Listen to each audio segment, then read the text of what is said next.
For today's message, let's turn our Bibles to Psalm 116. ఈరోజు వాక్య భాగ నిమిత్తము మనము కీర్తనల గ్రంథంలోంచి 116వ కీర్తన చదువుకుందాము.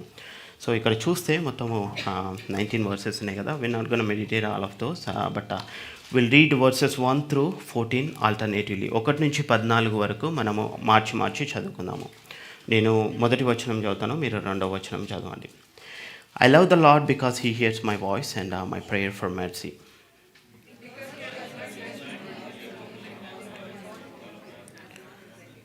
Death wrapped its ropes around me, the terrors of the grave overtook me. I saw only trouble and sorrow.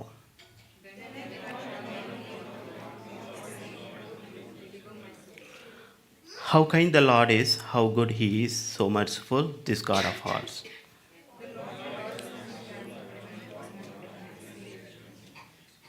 Let my soul be at rest again, for the Lord has been good to me.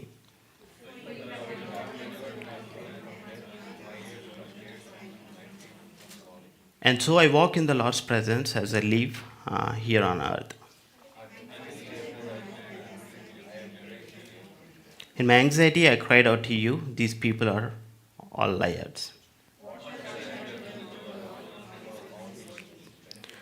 I will lift up the cup of salvation and praise the Lord's name for saving me.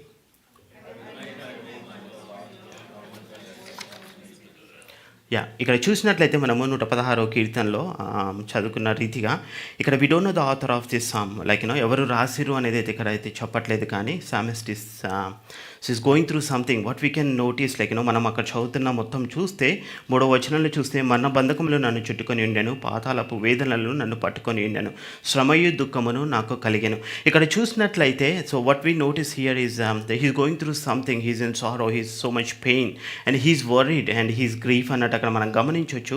So but ఎందుకు like మొదటి వచనాలు చూసినట్లయితే I love the lord because he has heard my voice and my please for mercy. ఇక్కడ చూసినట్లయితే అక్కడ కీర్తనకారుడు ఏం చెప్తున్నాడు అంటే ఐ లవ్ ద లార్డ్. ఎందుకు అంటే దేవుడు నా జీవితంలో నేను బాధలలో ఉన్నప్పుడు నా ప్రార్థన ఆలకించిన దేవుడుగా ఉన్నాడు. నాకు అవసరం సహాయమైనప్పుడు when I need in help and God help me, when I was in danger God saved me and God rescued me and God delivered me అని చెప్తున్నాడు. ఇక్కడ మనం గమనించవచ్చు. అక్కడ చూస్తే ఇక్కడ కీర్తనకారుడు ఏం చెప్తున్నాడు అక్కడ అంటే ఫస్ట్ మొదటి వచనాలు చూస్తే మనకు అర్థమైపోతుంది I love the lord because. So condition కదా, అక్కడ ఒక కండిషన్ ఉంది కదా, మనం అక్కడ గమనించవచ్చు. ఎందుకు అంటే నేను దేవుణ్ణి ప్రేమిస్తున్నాను బికాస్ దేవుడు నన్ను రక్షించిండు, దేవుడు నన్ను కాపాడిండు, దేవుడు నన్ను విడిపించిండు, దేవుడు నా శత్రువులు నన్ను అలా చంపడానికి ప్రయత్నించినప్పుడు దేవుడు నన్ను రక్షించిండు అనే దాన్ని బట్టి నేను దేవుణ్ణి ప్రేమిస్తున్నానని చెప్తున్నాడు కదా. సో ఇక్కడ కీర్తనకారుడి యొక్క ప్రేమ ఏంటంటే కండిషనల్. నువ్వు నాకు ఇది చేసినావు, నేను నీకు ఇది చేస్తున్నాను, నువ్వు నాకు అది ఇచ్చినావు, నేను నీకు ఇది ఇచ్చాను. మన హ్యూమన్ మెంటాలిటీ కూడా అదే కదా. If you love me I love you, if you like me I like you and if you give me I give it you, అంతే కదా. కానీ బట్ మన దేవుడి ప్రేమ ఏంటి అంటే ఇక్కడ 5వ వచనంలో చూస్తే దేవుడు దయాళుడు, నీతిమంతుడు, మన దేవుడు వాత్సల్యము గలవాడు. Gracious is the Lord and the righteous our God is merciful. So ఇక్కడ చూస్తే అన్కండిషనల్ లవ్ అంటున్నాం కదా. సో అసలు అన్కండిషనల్ లవ్ ఎందుకు, లైక్ మనకి నిజం చెప్పాలి అంటే అన్కండిషనల్గా దేవుడు మనల్ని ప్రేమించాల్సిన అవసరం ఏమి ఉంది? దేవుడు మన కోసము ఎందుకు తనగా బలిగా అర్పించబడిండు అంటే ఇక్కడ ఆది కాండము మొదటి అధ్యాయంలో చూసినట్లయితే God has created everything. In the beginning God created the heavens and the earth was without form and void, and the darkness was over the face of the deep, and the Spirit of God was hovering over the face of the waters. And God said, let there be a light, and there was a light, and the God saw the light was good, and the God separated the light from the darkness. ఇక్కడ చూస్తే అంత గొప్ప దేవుడై ఉండి కూడా and so సమస్తాన్ని సృష్టించిన దేవుడు అండ్ మనల్ని అంతగా ప్రేమించాల్సిన అవసరం ఏంది అంటే God created it in his own image. So దేవుడు మనల్ని ఇష్టంగా మనల్ని నచ్చి అండ్ మనము దేవుని ఆరాధించాలని దేవుడు మనల్ని క్రియేట్ చేసిన వాడుగా ఉన్నాడు. ఇక్కడ చూసినట్లయితే ఆ కండిషనల్ లవ్ అన్కండిషనల్ లవ్ అనేది ఎప్పుడు వస్తుంది అంటే ఎప్పుడైతే మన ప్రేమ అనేది లైక్ అవతలని బట్టి మారుతుందో అప్పుడే కండిషనల్ వస్తుంది. ఎప్పుడైతే మన ప్రేమ అనేది అవతల వ్యక్తిత్వాన్ని బట్టి మారకుండా ఉంటుందో అది అన్కండిషనల్ కదా. సో దేవుడు అంత లవ్ చేయాల్సినంత అవసరం, మనలో ఏం గొప్పతనాన్ని దేవుడు చూసిండు అంటే, దేవుడు మనల్ని పాపలుగా ఉన్నప్పుడే మన కోసము చనిపోయిండు.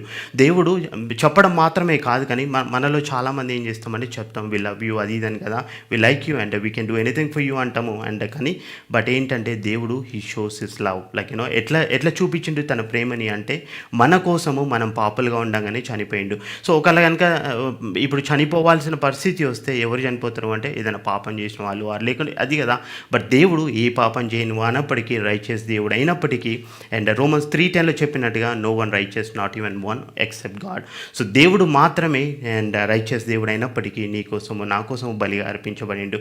ఎలాంటి బలి అంటే అండ్ శిలువ మరణం పొంది అండ్ తనని తానుగా అర్పించుకున్నాడు. ఏదో లేకపోతే ఫోర్స్ఫుల్గా కాదు కానీ ఇష్టంగా. మనల్ని సృష్టించిన దేవుడు, సమస్తాన్ని సృష్టించిన దేవుడు నీ కోసము నా కోసము అండ్ మన పాపంల నిమిత్తము బలిగా అర్పించబడడానికి ఇష్టపడింది. రోమన్స్ 3:23 చెప్పిన రీతిగా for every one has sinned and we all fall short of the God's glory. So దేవుడి యొక్క మన అందరం పాపం చేసిన వారమే. సో దేవుడి యొక్క మహిమని ప్రేమని మనము దూరపరచుకుని ఉండడం కోసము దేవుడు తన ఒక్కగానొక్క కుమారుణ్ణి మన కోసము to save us, to redeem us, to deliver us bondage of the sin కోసము అండ్ తన ఒక్కగానొక్క కుమారుని మన కోసము బలిగా అర్పించిండు. ఒకవేళ దేవుడికి అక్కడ ఏం లేక జస్ట్ ఏదో మన కోసం వచ్చింది అన్నట్టు కాదు కానీ హీ హ్యాస్ ఎవ్రీథింగ్. సో మనం ఏమి ఇవ్వగలుగుతాము? ఇప్పుడు అన్నీ ఉన్నగా ఇప్పుడు ఏదైనా లేదు అనుకో, వాళ్ళకి ఇది ఇవ్వగలుగుతాము, ఓకే ఇట్లా ఇది తీసుకో అని చెప్తాము అండ్ మనకి తోచినంతగా ఇవ్వగలుగుతాం. కానీ దేవుడికి మనం ఏమి ఇవ్వగలుగుతాం? ఇక్కడ చూస్తే and he has everything. So కొత్త నిబంధనలో చెప్పిన రీతిగా మత్తయిలో దేవుడు అండ్ అక్కడ ఒక గొర్రెల కాపరిని ఒక పారబుల్ చెప్పినట్టుగా తనకు ఒక 100 గొర్రెలు ఉన్నట్లయితే ఒక గొర్రె తప్పిపోయినప్పుడు ఏ విధంగా అయితే తను ఆ 99 గొర్రెలను వదిలేసి తప్పిపోయిన గొర్రె కోసము వెతుకుతాడో, వెతికినప్పుడు ఎంత ఆనందిస్తాడో మన విషయంలో కూడా దేవుడు అంతే ఆనందిస్తున్నాడు. ఎందుకంటే మనము తప్పిపోయిన వారంగా ఉన్నాము. మనము ఆ చీకటిలో అండ్ చీకటి జీవితంలో ఉన్నప్పుడు దేవుడు మనల్ని వెలుగుగా చేసిండు. So God created us as a light to give a light to someone, అంతే కదా. So and God is created us in his own image and మనం స్పిరిట్ బీయింగ్స్గా చేసింది ఎందుకంటే దేవుడు. సో మనము we should worship the God the Lord in spirit and the truth. So ఇక్కడ చూసినట్లయితే అసలు అన్కండిషనల్ లవ్కి బెస్ట్ ఎగ్జాంపుల్గా చూడాలి అంటే ఐజయాలో చూసినట్లయితే ఐజయా 53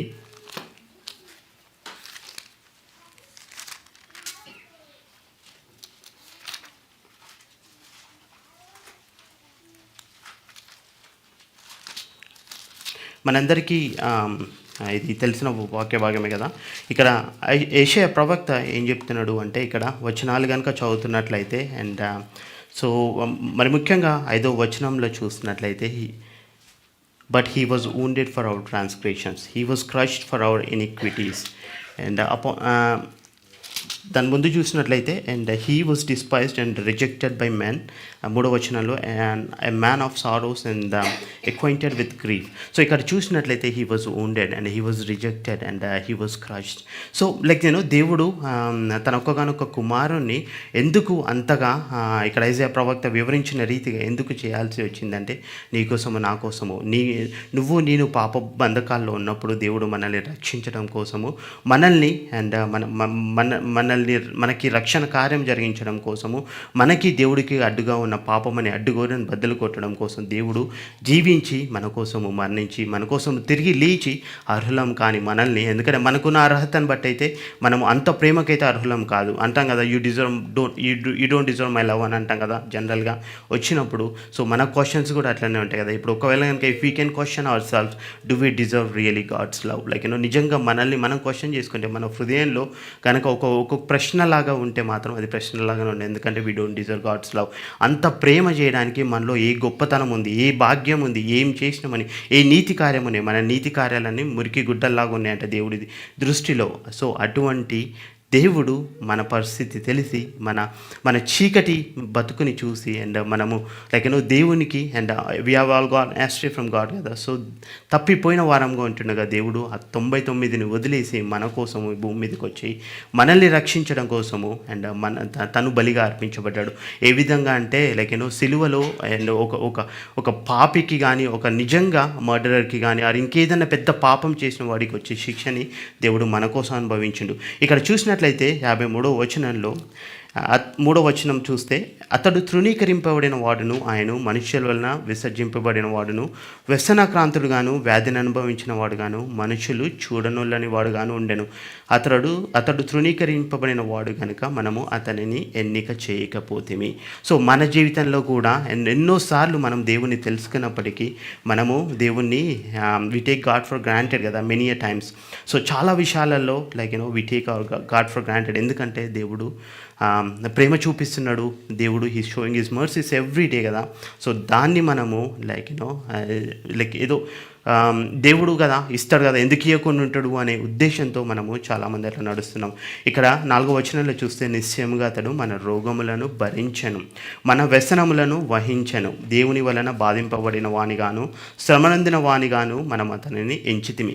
సో చూస్తే మామూలుగా ఎవరికైనా ఏదైనా పనిష్మెంట్ వస్తుందనుకో, ఒకలా న్యూస్లో కనుక చూసినట్లయితే ఏదైనా తప్పు చేస్తే లేకుంటే ఎవరైనా చంపితే లేకుంటే ఇంకేదైనా if they commit something and we think that they deserve that punishment కదా. బట్ ఇక్కడ దేవుడు మాత్రము ఏ తప్పు చేయని వాని తన కుమారుణ్ణి మన కోసము, నీ కోసము, నా కోసము, మన పాపంల నిమిత్తము నలగొట్టిండు, విరగొట్టిండు. ఏ తండ్రికి ఇష్టం ఉంటుంది తన కుమారుణ్ణి నలగొట్టడం, విరగొట్టడము అండ్ కష్టపెట్టడము. కానీ దేవుడు మన కోసము మన కుమారుణ్ణి అర్హత లేని మన కోసము మనకు దయచేసిన వాడుగా ఉన్నాడు. మనం 6వ వచనంలో చూస్తే, మనం అందరము గొర్రెవలే త్రోవ తప్పిపోతిమి, మనలో ప్రతి వాడును తనకిష్టమైన త్రోవకు తొలిగాను, యెహోవా మన ఎందరి దోషమును అతని మీద మోపాను. సో ఇక్కడ చూస్తే మన దోషములంట దేవుడి మీద మోపబడినాయి అంట. అక్కడ దేవుడు భూమి మీదకి వచ్చినప్పుడు అండ్ ఆ ప్రాఫెసెస్ ఫుల్ఫిల్మెంట్ కోసమే కానీ అండ్ వాటి నుంచి తొలగించడానికి కదా. సో ఇక్కడ ఐజాయా ప్రవక్త అండ్ యేసుక్రీస్తు ప్రభు వారు రాబోచున్న కాలాన్ని బట్టి అండ్ జరగబోచిన దాన్ని బట్టి ఇక్కడ ఎక్స్ప్లెయిన్ చేస్తున్నాడు. కానీ మనం మాత్రము దేవుడి యొక్క ప్రేమను అనుభవించిన వారంగా ఉన్నాము. దేవుడు అండ్ మన ప్రేమ కండిషనల్గానే ఉంటుందేమో, కానీ దేవుడి ప్రేమ అన్కండిషనల్. అతడు దౌర్జన్యమునందు బాధింపబడిను, అతడు నోరు తెరవలేదు. సో ఇప్పుడు దేవుడు సమస్తాన్ని సృష్టించిన దేవుడికి ఎంత ఈజీ ఏమైనా చేయాలన్నా, ఒకవేళ ఏమైనా కావాలనుకున్నా, ఒకవేళ ఏమైనా మార్చాలనుకున్నా, ఇట్స్ నథింగ్ టు హిమ్ కదా. But he has everything, he can do anything. But దేవుడు మాత్రము నీ కోసము, నా కోసము శిలువ మరణం పొంది అండ్ చివరి రక్త బొట్టు వరకు కాచి నన్ను వెలగబెట్టి కొనుక్కున్నాడు. సో అంత గొప్ప దేవుణ్ణి అండ్ అంత అన్కండిషనల్ లవ్ కలిగిన దేవుడు మనల్ని ప్రేమిస్తున్న దాన్ని బట్టి మనము ఈరోజు ఆరాధించబద్దులైనా మనం అక్కడ. అంతేకాని లేకుంటే అక్కడ కీర్తనకారుడు చెప్పిన రీతిగా ఒకవేళ కనుక అండ్ నిన్ను ప్రేమిస్తాను, ఎందుకంటే నువ్వు నాకు సహాయకుడు అయినావు, నువ్వు నాకు పోషకుడు అయినావు, నువ్వు నన్ను రక్షించినవు, నువ్వు నన్ను విడిపించినవు, నువ్వు నన్ను కాపాడినవు, దాన్ని బట్టి నేను నిన్ను ప్రేమిస్తా, నిన్ను ఆరాధిస్తా అనే వారంగా ఉన్నామా? లేదు అంటే దేవుడి యొక్క ప్రేమను బట్టి మనం ఈరోజు సజీవ లెక్కలో ఉన్నాము. ఒక్క క్షణం చాలు కదా, కళ్ళు మూసి కళ్ళు తెరిచే లోపల ఏం జరుగుతుంది ప్రాణానికి తెలియదు. కానీ దేవుడు నన్ను మనల్ని తన రెక్కల కింద కాచి కాపాడుతూ అండ్ ఈ ప్రపంచంలో, ఈ భూమి మీద ఈ క్షణం ఇక్కడికి తీసుకొచ్చిందంటే దేవుడి కృపనే. సో కీర్తనల గ్రంథంలో చూసినట్లయితే 8వ కీర్తనలో ఇక్కడ కీర్తనకారుడు ఏం చెప్తున్నాడు అంటే,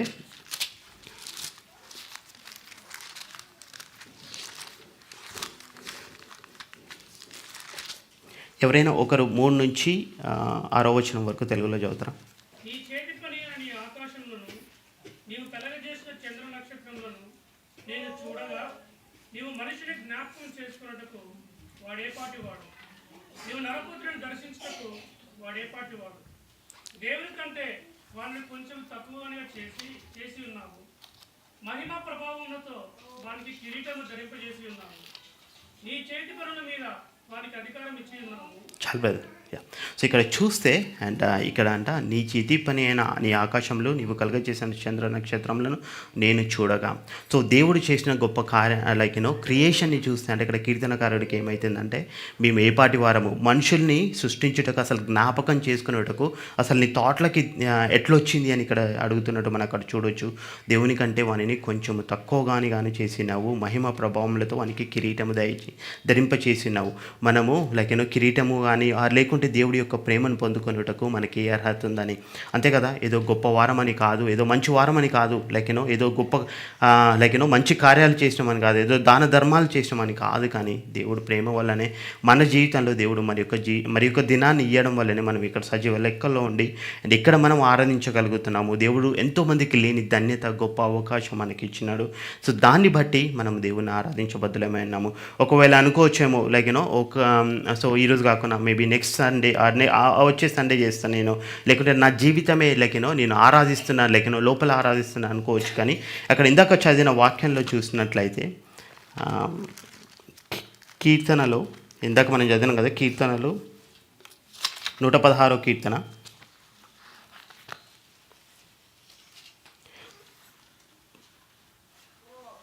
14వ వచనంలో చూస్తే, యెహోవాకు నా మొక్కుబళ్ళు చెల్లించదను, ఆయన ప్రజలందరి ఎదుటని చెల్లించదను. సో యెహోవా కంట మొక్కుబళ్ళు చెల్లించదను, ఆయన ప్రజలందరి ఎదుటని చెల్లించదను. 19వ వచనాన్ని చూస్తే, యెరూషలేమా నీ మధ్యను నేను యెహోవాకు నా మొక్కుబళ్ళు చెల్లించదను, యెహోవాను స్తుతించుడి. సో ఆయన సృష్టించిన ప్రజల ఎదుట అండ్ ఇక్కడ కీర్తనకారుడు ఏం చెప్తున్నాడు అంటే, దేవుడికి మొక్కుబళ్ళు చెల్లించదను. మనం దేవుడికి ఏమి ఇవ్వగలుగుతాము? He has everything, he owns everything, he can do anything and everything కదా. మనం దేవుడికి ఇవ్వగలిగింది ఒక ఆరాధన మాత్రమే. దేవుడు మన నుంచి మెచ్చేది ఆరాధన మాత్రమే. మనం మామూలుగా ఎవ్రీడే దేవుడి దగ్గరకు వచ్చి ప్రార్థిస్తూ అడుగుతాం కదా, నాకు అది కావాలి, ఇది కావాలి, అది లేదు, ఇది లేదు అని. కానీ ఆదివారం రోజు దేవుడు మన నుంచి ఎక్స్పెక్ట్ చేస్తారంటే, ఏం ఎక్స్పెక్ట్ చేస్తారంటే, ఏదో నీ దగ్గర ఉన్న డబ్బు కాదు, నీ దగ్గర ఉన్న కారు కాదు, నీ దగ్గర ఉన్న ఆస్తి కాదు, నీ దగ్గర ఉన్న బంగారం కాదు, కానీ దేవుడంట మన విరిగిన హృదయంతో చేసే ఆరాధన కోసము దేవుడంట వెయిట్ చేస్తున్నాడంట. ఎందుకంటే మనకి 6 రోజులు ఇచ్చింది కదా, 7వ రోజు వచ్చేసి నా కుమార్తె నా దగ్గరకు వచ్చేసి నన్ను ఆరాధిస్తారేమో అని చూస్తాను. ఎందుకంటే the sole purpose for our creation is to worship the God కదా, ద లార్డ్. దేవుణ్ణి ఆరాధించడం కోసమే మనము క్రియేట్ చేయబడ్డాము. And he breathe and his life in to us. దేవుడు తన జీవవాయువుని ఊది మనల్ని బతికించిండు, మట్టిలోంచి తీసి మనల్ని జీవింపజేసిండు. జీవం లేని మనకి జీవాన్ని ఇచ్చిన దేవుడు. సో చనిపోయినప్పుడు ఏది దాని దగ్గరికి చేరాలో అదే దగ్గరికి చేరుతుంది కదా. శరీరము మట్టి నుండి తీయబడింది కాబట్టి మట్టికే చేరుతుంది, అండ్ ఆత్మ దేవుడి నుంచి వచ్చింది కాబట్టి దేవుడి దగ్గరికే చేరుతుంది. అందుకే మనము ఆరాధించేటప్పుడు అండ్ ఆత్మతోనూ సత్యముతోనూ దేవుని ఆరాధించాలని దేవుడు కోరుకొనిచున్నాడు. ఈ ఉదయకాల సమయంలో దేవుడు మన ఎడల అన్కండిషనల్గా ఎవర్ లాస్టింగ్ లవ్తో మనల్ని ప్రేమిస్తున్న విధానాన్ని బట్టి, మనము ఏ అర్హత లేని వారమైనప్పటికీ మనల్ని అర్హులుగా చేసిన విధానాన్ని బట్టి, మనము దేనికి పనికి రాని వారమైనప్పటికీ, మన నీతి క్రియలని మురికి గుడ్డలాగా ఉన్నప్పటికీ దేవుడు మనల్ని ప్రేమించి మన కోసం బలిగా అయిన దాన్ని బట్టి మనము ఈరోజు ఆరాధిద్దాము. చిన్న వాక్యం దేవుడు దీవించునుగాక.